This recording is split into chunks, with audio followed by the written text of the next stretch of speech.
Welcome back to Trail and Ultra Running Training. My name is Will Franz, and the whole goal of this podcast is to help you just have some more free information so you can train well and run better and have more fun out on the trails. And if you like this podcast, I'd really appreciate if you hit subscribe or share or whatever you can do to tell the, robots that it's useful. Anyway, today I want to talk about a fairly large problem that, well, I think it's a problem in the fitness and like medical and whatever industries. And sorry for the delay. I usually do two of these a week. I might still get the second one out this week, but I just skipped the first one because a good person I know died earlier this week, and I just needed a day, which in some ways is to say that you are allowed to take a day and you are allowed to take a break when you need one. Anyway, not what I wanted to get into today, but also an important message that if you need a day off, you're welcome to take one as long as doesn't become a massive habit and that screws up your goals. So it is very possible that the thing I really want to get into today might make some people annoyed. And if so, sorry, but I also feel it needs to be said. And there's a what I view to be a problem in the fitness and medical and whatever industry. And it's not a new problem. It's been happening longer than I've been alive. My dad used to rant about some version of this on a fairly regular basis when he was a physical therapist when I was a kid. And the large majority of people that I coach have been subject to this at one time or another. And just talking about the general idea that we are somehow fragile creatures that like need someone else to keep them together. And my dad used to discuss this in the sense that he, as a physical therapist, would try to get people in and out of his clinic as quickly as humanly possible, right? And he would try to like get people better and get them out the door. And some of this, I think, was just the business model at the time. This is many years ago before PT was like fully covered by insurance. So some of it was just expensive, blah, blah, blah.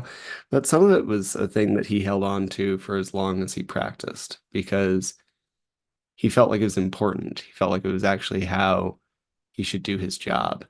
And it might just be my exposure to that growing up, or it might be a whole host of things. But I agree. I feel like holding people um, or having people beholden to you is the only thing that's going to keep them moving or whatever is inappropriate. And I also recognize that this feels a little like weird from a running coach or personal trainer because like nobody needs me in my job. I'm a very nice to have job for most people. I'm not a need to have. And this is the whole point. There are so many coaches out there who push a direction of like I know people who try to convince others to take out loans for their services, which I just feel is insane. Like, if someone I was coaching were about to go into debt for my coaching, I would just stop accepting their payments and then figure out what to do next, be that coach them for free or like terminate the relationship for a while or whatever. But somebody going into debt and like putting their house or whatever at risk for my services is absolutely insane. I help people run a little faster, right? I also do like pain management, whatever. But at the core of things, I am certainly not someone who should be like having someone take out money loans. And neither should really anybody else in the fitness industry. My job is not really a necessity. Very few are. And I'm sure as hell not going to let someone struggle to like pay their bills in order to pay mine. I find it irresponsible, unconscionable, whatever you want to call it. And first off, like I know so many people who seem to act like their jobs are completely essential, and without them, their clients would like completely fall apart. And if that's true, well, first, it's probably not true. If it were true, then I think we're probably not very good at our jobs because I don't think someone should need to see me on a weekly basis in order to know how to do a deadlift well.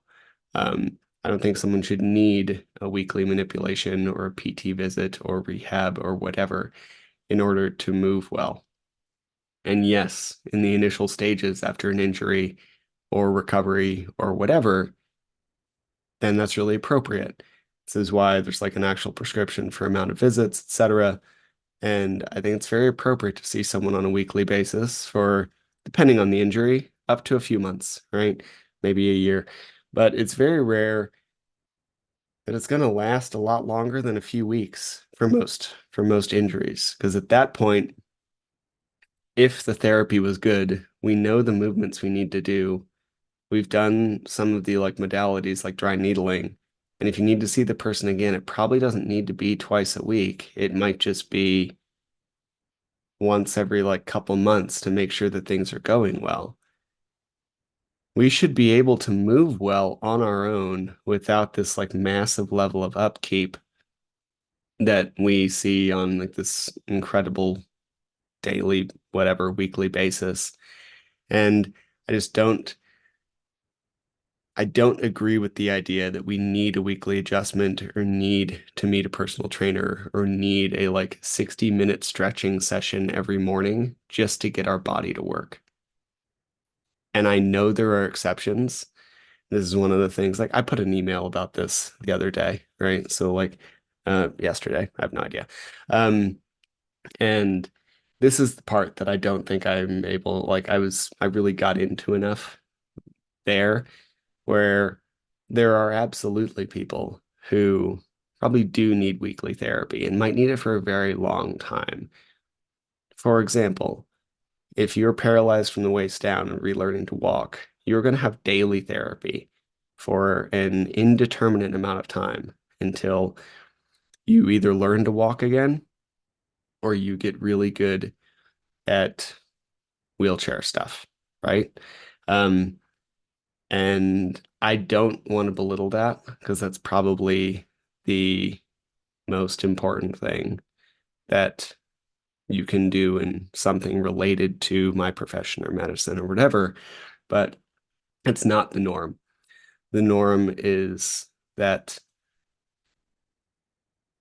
the person is very able to return and we kind of keep them not fixed, right? Like if we are having this chronic pain, chronic movement issue, it is usually a result of typical movement patterns in our daily life that we aren't doing well. And there are professionals out there who like turn on muscles. And first off, that's not real. It's a good descriptor sometimes, depending on what we're talking about. So it's not like I'm belittling the sentence. I'm just saying like your muscles aren't off. They just might not be functioning in the way that you want them to be, unless it's detached from the bone or the like innervating nerve is no longer working. The muscle's not off. It just means that you might not have very good connection to them, which if someone can help you connect to muscles, then that's awesome.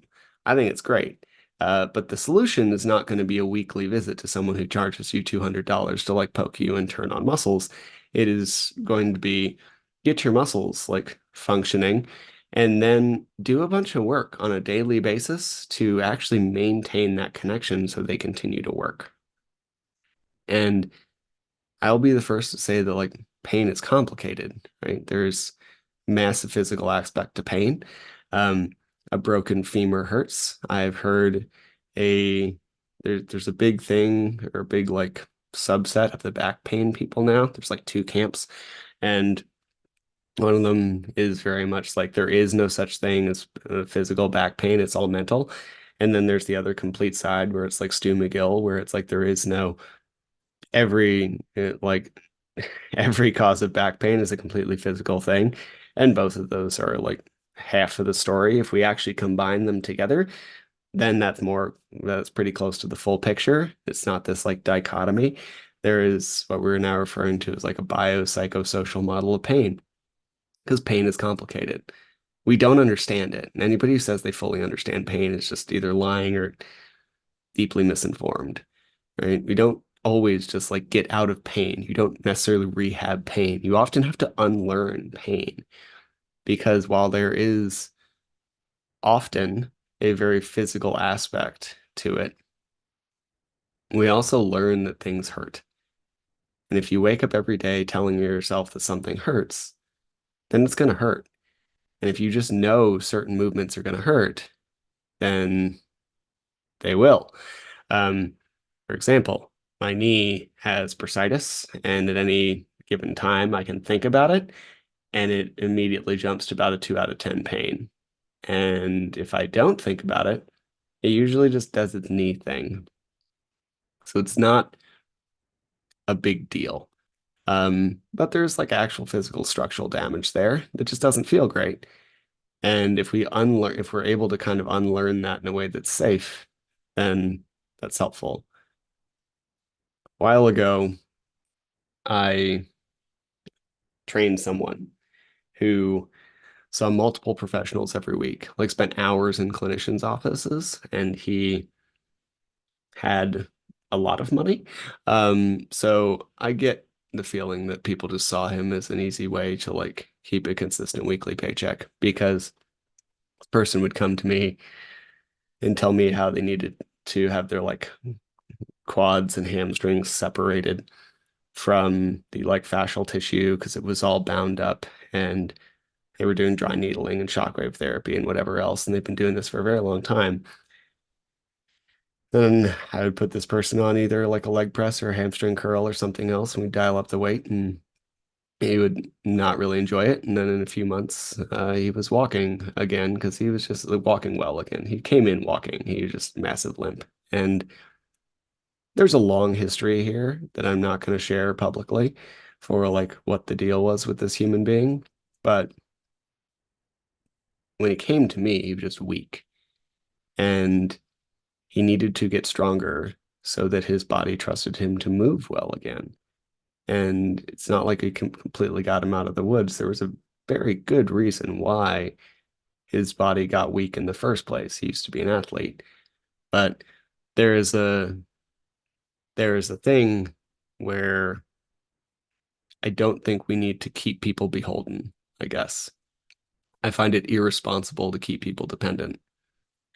And the live here in IG, someone said, like, I have an insane job. I don't want to do more thinking. So I have a running coach and pay for a kettlebell program so I don't have to do it myself. I think that's great.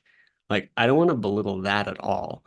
Um, I have people who see me every week just because they like to, and we hang out and I get them really strong and they enjoy training with me.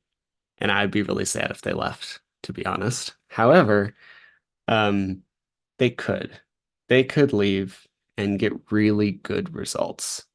And I think that's the dichotomy that we try to or should try to serve in the like fitness and medicine industries or whatever we want to call this like middle ground of chiro PT, etc. And massage, right? Like any of these that kind of like bridge that gap from like fitness to medicine. Because I really think that we should not have people need us. If they want to keep coming back, if they find a benefit, and I think that's great. But we aren't fragile. Like, yes, sometimes we need professional help because we get broken, and sometimes we might continue to work with that person because we enjoy it. And far after the need turns into a want, we might continue to show up on a weekly basis because massages feel nice and they do help a little bit with recovery. And speaking to a PT can be as much preventative as it can be rehabilitative.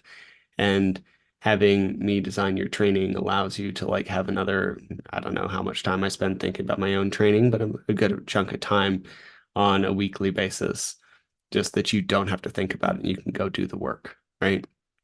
I have nothing against any of that.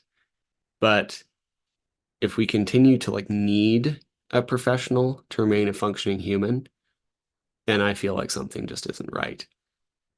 And to reiterate, I have nothing against any particular profession. I am like a strength and running guy.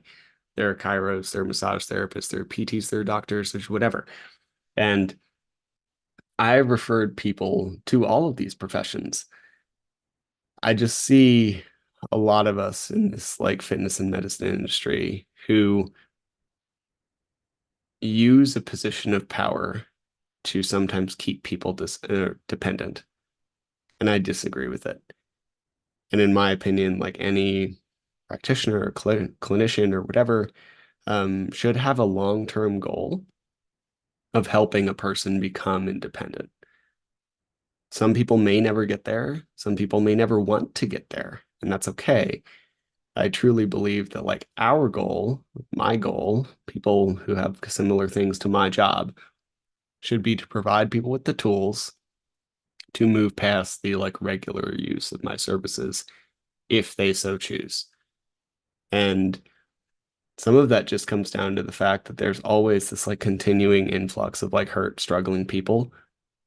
And by keeping someone like requiring my services to keep them out of pain, or whoever's services to keep them out of pain, then I'm not able to help other people as well, right?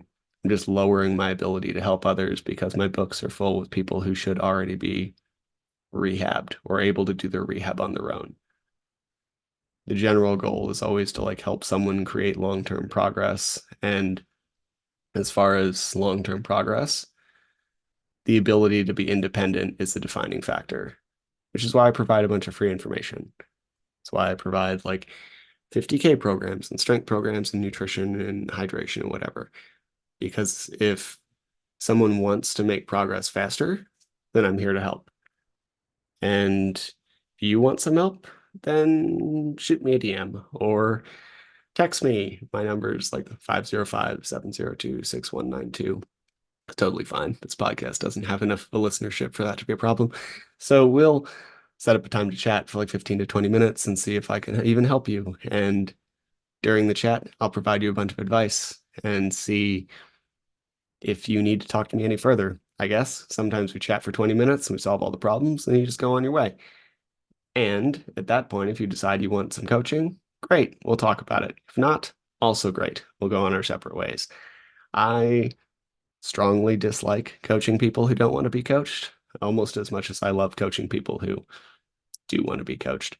So that's why there's no pressure from me. It's exhausting. So it's also why I don't do the usual like follow-ups and tags and pins and stupid wavy GIF emojis and whatever. If you want to work with me, you can. So if you have any questions, please let me know. I'm going to call this for the day and go get to work and tell people who choose to work with me to pick up stuff off the ground and then put it back down again. I hope you have a great rest of your day. See ya.